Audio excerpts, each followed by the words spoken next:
You want to own an amusement park. In your head, this is one of the cleanest businesses on earth. You buy a few acres outside a growing city, build one good roller coaster, add a splashy entrance gate, hire teenagers to sell popcorn, and spend every summer watching families hand you money because their kids want one more ride before they go home. It feels different from owning a restaurant because nobody dreams about standing next to a fryer. It feels different from owning a hotel because nobody drives 2 hours to look at your lobby. An amusement park looks like a business where the product is already emotional. The customer arrives excited. The child has been thinking about it all week. The parent has already lost the negotiation in the car. By the time that family reaches the parking lot, the sale feels half done. That is the dream version. The real version starts before the family ever sees the gate. The real version starts with land, zoning, access roads, power capacity, insurance, weather risk, ride maintenance, seasonal hiring, debt service, and a calendar that punishes you for every rainy Saturday. A park can look busy on a sunny afternoon and still be losing the financial war because the cost base was built months or years before that crowd arrived.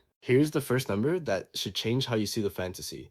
A large amusement park company can plan roughly $1 billion of capital spending across only 2 years just to keep an existing portfolio competitive. That is not the price of building a fantasy from scratch. That is the price of feeding a machine that already exists. The ride is the billboard. The business is the machine behind it. When you buy into this industry, you are not buying summer fun. You are buying fixed costs with a weather report attached. You are buying a business that earns most of its money on a limited number of operating days, while many of its biggest expenses do not care whether the park opens, closes, fills up, or sits empty under rain clouds. This business tricks people because the visible signals are so persuasive. A packed queue makes a park look rich. A full parking lot makes the owner look smart. A new coaster makes the local news treat the business like a civic victory. But none of those things tell you whether the park earns enough money after maintenance, labor, insurance, financing, food operations, utilities, marketing, and the next ride that has to be announced before the old one stops feeling new. The customer buys a day out. The owner buys an obligation. Every spring, you have to make people believe the park is worth coming back to. Every summer, you have to turn that visit into more than one ticket. Every fall, you start asking what has to be rebuilt, repainted, inspected, financed, replaced, or marketed before next year. The fun happens in front of the gate. The economics happen behind it. There is no normal franchise counter for amusement parks. You do not pay a fee, receive a manual, lease a retail box, and open a branded outlet with a predictable checklist. This is not a burger chain where the shape of the business has been standardized down to the freezer, the menu board, and the drive-through timer. An amusement park is closer to a small city that happens to sell tickets. You need land first. Not just land that is technically available, but land with the right access, road capacity, utilities, drainage, and local politics. A park that is cheap to buy because it is far away from customers is not cheap. It is a marketing bill disguised as real estate. A park that is near customers but surrounded by residents who hate noise, traffic, fireworks, or late night events is not easy. It is a zoning fight with rides attached. Then you need permission. The public sees the opening day commercial. The owner sees planning hearings, environmental reviews, building permits, ride inspections, traffic studies, fire access, water systems, food permits, employment compliance, and neighbors who suddenly become experts in decibel levels. Large theme projects commonly take 5 to 7 years from announcement to opening. That clock starts long before the first customer buys a ticket. The easiest part to imagine is the hardest one to finance. A full-scale regional attraction with enough rides to feel like a real day trip.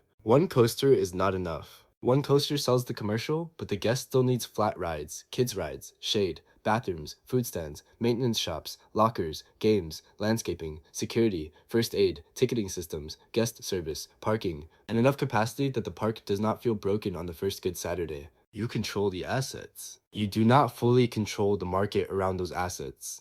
Weather, gas prices, school calendars, competing rides, local wages, and consumer confidence all move outside your command, including the number of sunny, high-spending Saturdays those assets actually get. Control in the amusement park business is deceptive that way. That distinction matters because the cost structure is not soft.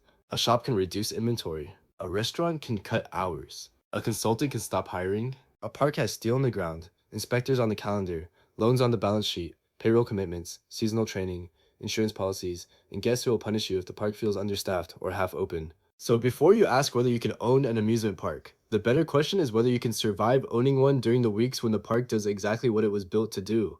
but the market still does not give you enough perfect days. The small number on a ride brochure is never the number that matters. A roller coaster is foundations, steel, trains, electrical systems, control systems, queue design, safety gates, evacuation platforms, landscaping, drainage, lighting, signage, spare parts, inspections, staff training, insurance review, construction management, financing costs, and an opening date that cannot slip without taking the summer season with it. That is the first trap. The asset you can point at is not the full cost of the asset. The visible ride is only the most photogenic part of a larger capital bill. The second trap is that rides age in two different ways. They age physically, because machines wear down. They also age emotionally, because the public gets used to them. A coaster can still run perfectly and still stop selling new visits because the market has already seen it. That is brutal for an owner, because maintenance spending keeps the old ride alive, while marketing pressure pushes you toward the next ride anyway. Established operators spend constantly. United Parks reported about $217.5 million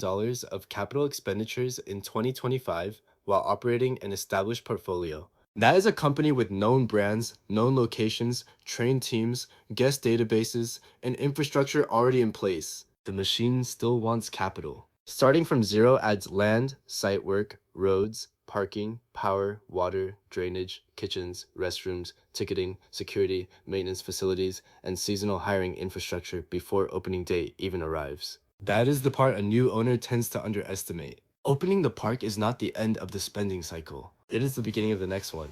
A park cannot coast on the same story forever. If you open with one major attraction, the first year can feel like a triumph. The second year needs a reason to return. The third year needs a discount strategy, an event calendar, a pass holder perk, a food festival, a kids area refresh, a Halloween event, a holiday event, or a new ride announcement. If you stop investing, guests do not immediately revolt. They simply become less urgent. They wait. They choose another weekend. They tell themselves they went last year. That delay is deadly because your fixed costs keep moving at full speed while customer urgency slows down. Maintenance is not optional. Ride inspection is not optional. Insurance is not optional. Training is not optional. Utilities are not optional. Safety is not optional. You can defer cosmetic work for a while, but deferred maintenance in an amusement park does not feel like thrift. It feels like danger. Peeling paint, closed rides, broken effects, dirty food areas, and long understaffed queues damage the exact trust the business depends on. The capital bill also changes the owner's psychology. A normal business can decide that last year's product is good enough. A park owner has to worry that last year's product is now the baseline. Guests do not compare your park to what it looked like 10 years ago. They compare it to the best thing they have seen on TikTok, the new ride across town, and the memory they paid for last summer. That is how an amusement park becomes a treadmill made of steel. Stop spending, and the park feels stale. Spend too much, and the balance sheet becomes fragile. Spend at the wrong time, and the new attraction opens into bad weather, weak consumer demand, or a debt market that suddenly charges more for money. The fantasy says you build rides and collect tickets. The capital bill says you keep buying relevance. The ticket is the invitation. The economics happen after the turnstile. A person who buys admission is valuable, but the park does not want that visit to stop at admission. The owner wants parking, food, drinks, merchandise, games, lockers, premium access, photo packages, cabanas, season passes, refill cups, fast lanes, and special events. One family day becomes a chain of small transactions, and the park's job is to make those transactions feel like part of the day instead of separate purchases. In-park spending matters because it tells you what happens after admission. In a 2025 5-week operating period, Six Flags reported $66.34 of in-park spending per guest. That figure is not the ticket. It is the money guests spend once they are already inside the ecosystem. It is the part of the business that turns attendance into a higher value visit. That changes the owner's actual problem. The problem is not simply getting people through the gate. The problem is getting the right people through the gate on the right days, then giving them enough reasons to spend once they are inside. A park full of deeply discounted pass holders who bring their own snacks and leave early is not the same as a park full of families buying meals, drinks, parking, lockers, games, and upgrades. The attendance number can look similar. The economics are not similar. Season passes and food both create trade-offs. Passes bring cash earlier, but can train frequent guests to pay less per visit. Food creates margin, but slow lines turn a meal into a guest experience problem. Every upsell has to earn money without making the park feel like a trap. Premium access has the same tension. Selling a fast lane can be profitable because it monetizes impatience. It can also damage the basic guest experience if regular customers feel punished for not paying twice. The park is always balancing money against resentment. Every new upsell has a financial logic and a guest trust cost. Weather makes all of this harder. If rain cuts attendance, it also cuts in-park spending. If heat keeps families home, it cuts parking, food, games, and upgrades. If a storm arrives halfway through the afternoon, the park may have already paid the labor cost but loses the dinner rush, the evening crowd, and the final round of impulse purchases. Bad weather attacks the whole spending stack. That is the hidden mechanism. The amusement park is a real estate heavy, labor heavy, weather sensitive spending funnel. The ride gets the guests to enter. The owner's profit depends on everything that happens after that entrance. This is also why a full parking lot can lie. A crowded day can still disappoint if too many guests came on discounts, if food lines were too slow, if staffing was too expensive, if ride downtime forced refunds, if weather shortened the day, or if a big event cannibalized normal spending. Attendance is a headline. Per capita revenue, operating margin, debt service, and capital spending decide whether the headline matters. The owner sells fun, but the spreadsheet cares about yield. Six Flags is the cleanest warning because the failure was not that people forgot amusement parks existed. Six Flags entered Chapter 11 on June 13th, 2009. At the time, the company operated 20 amusement parks. The rides were still there. The brands were still known. The guests could still buy tickets. The business had scale, awareness, and assets most new owners would envy. The balance sheet was the problem. Bankruptcy court materials recorded about $2.42 billion of aggregate debt and another $39 million of unsecured trade debt as of September 30th that year. That is the part the fantasy never shows you. A park can be open, recognizable, and still financially cornered because the debt assumes a level of attendance and spending that the real world does not always deliver. This is what makes amusement parks dangerous as investments. The public measures them by visibility. Investors have to measure them by leverage. A guest sees a coaster and a crowd. A creditor sees maturity schedules, interest expense, liquidity, capex obligations, and whether the company can survive a weak season without starving the asset. Six Flags had the wrong balance sheet for the pressure it was under. The 2009 restructuring was not a story about rides vanishing overnight. It was a story about a capital structure that could not bend enough when attendance, credit conditions, and obligations collided.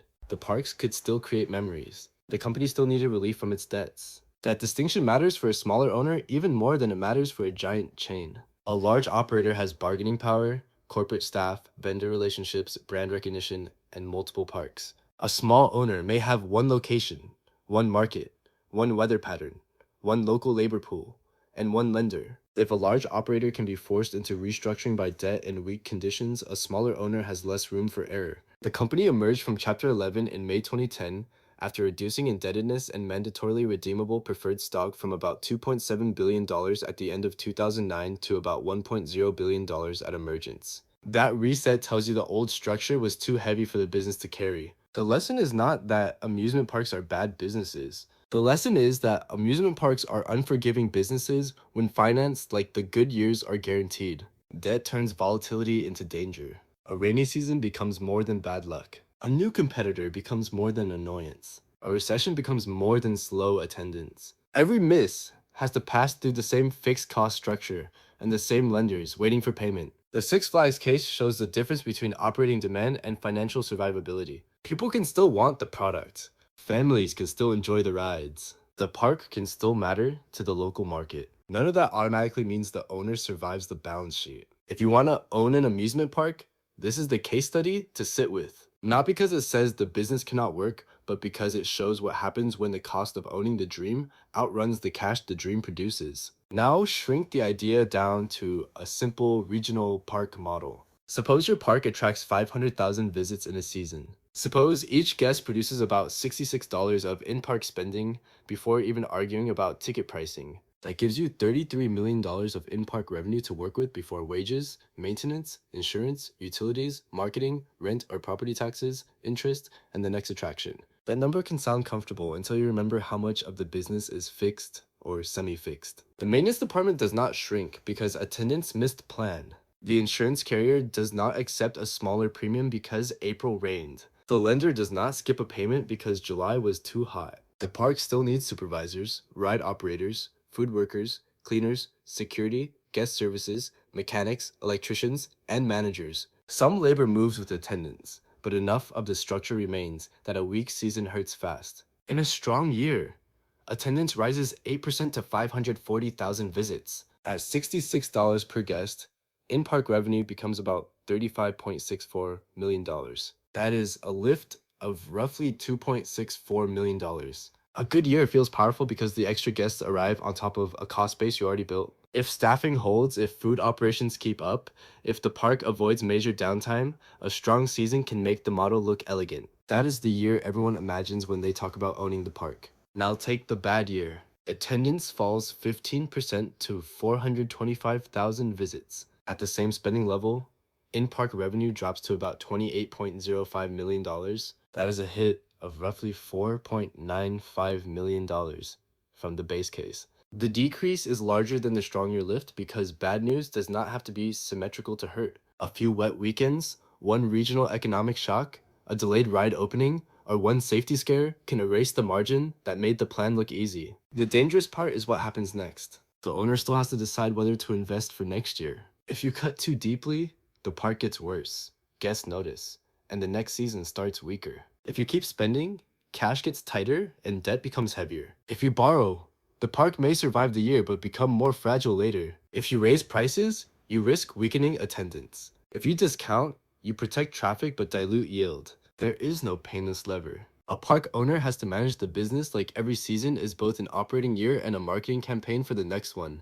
Guests who have a bad day become next year's missing visit. A ride that goes down too often damages trust. A dirty food court tells the family the park is slipping. The good year, bad year model matters because fun has to be delivered through a capital intensive machine with limited prime earning days. The customer experience is emotional. The cost structure is mechanical. If the owner has a clean balance sheet, enough cash, and disciplined reinvestment, the business can survive volatility. If the owner is overlevered, a normal bad year becomes a crisis. If the owner underinvests, a normal good year can hide decay. If the owner overinvests, a normal good year may still not cover the bet. The smartest owner is not the one who builds the biggest coaster first. It is the one who understands how many mediocre Saturdays the park can survive before the dream starts borrowing from the future. You are buying a seasonal cash flow engine that has to look effortless to guests while being brutally disciplined behind the scenes. You are buying a business where the best days are crowded, loud, hot, expensive, and operationally messy. You are buying a property where safety is not a slogan, maintenance is not a back office detail, and one broken ride can change the mood of an entire afternoon. The public sees the smiling family at the gate. The owner sees whether that family paid full price, whether they bought food, whether they will come back, whether the staff showed up, whether the ride uptime held, whether the rain arrives at 4 o'clock, and whether the next capital project can be funded without turning the balance sheet into a trap. That is the real economics of owning an amusement park. The owner sells anticipation. Then the owner pays for steel, concrete inspections, payroll, insurance, utilities, marketing, food operations, debt, and the next reason for people to care. The customer gets one day where the outside world feels suspended. The owner gets the bill for making that illusion believable again next weekend. A weak owner thinks the coaster is the moat. A better owner understands the moat is trust. Guests trust the rides to run. Parents trust the staff to be competent. Lenders trust the cash flow to hold. And the local market trusts that the park will feel worth the drive again. Lose that trust, and the steal does not save you. The smartest amusement park owner sounds less like a dreamer and more like an operator. They care about ride uptime, food throughput, labor scheduling, debt maturity, weather insurance, pass holder behavior, and whether one more attraction actually creates one more profitable visit. The fantasy is visible from the highway. The business lives in the numbers nobody photographs. If you want the clean version, own the memory. If you want the business, own the machine.